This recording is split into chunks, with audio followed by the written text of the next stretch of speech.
These are the cakes that were baked yesterday on the live video, and I already poured rum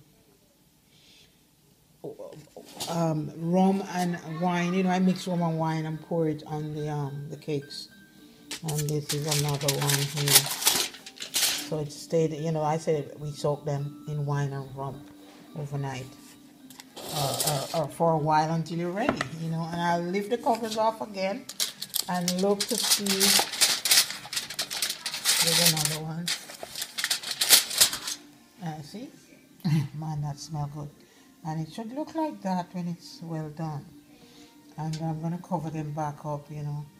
And keep pouring wine on them until Christmas Day.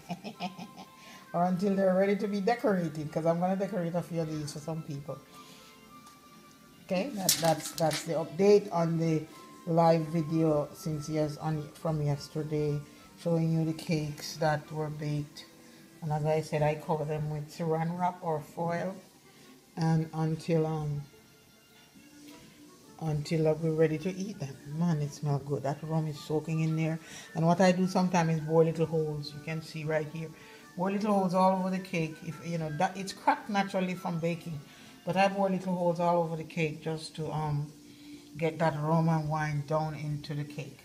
And I'm gonna cover them back up now, and that's it. Thanks for watching. Look at some of, if you didn't see it, I'm gonna link this video to the one from yesterday, the live video, and some of it got cut off suddenly. The feed got cut off, but you can look at it and see what I do when I'm baking rum cakes. So now, you know, so I'm gonna put a link in this video, and I'm gonna put a link in that video to this, just the update on what your cake should look like when you finish baking a good moist rum cake. These are moist, and you cut into them and it will be, oh man, look at that. And I'm gonna cut a slice and do a video of that and show you. Okay, all right. And I always cook a little sample, so I already tasted it. I cook a little sample, make a little sample in a little container. And see, look at this one.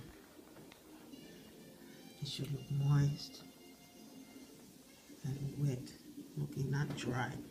And one of the things you do is when you take them out of the oven, you cover don't wait until it's cool. It should be, you know, make it cooler but not cold.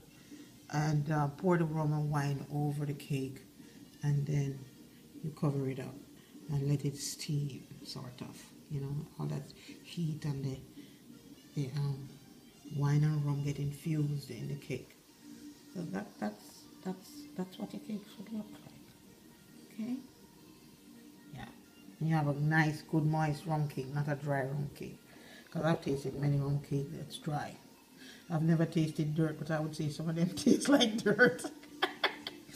Sorry. Anyway, I'm sure you had the same experience. All right.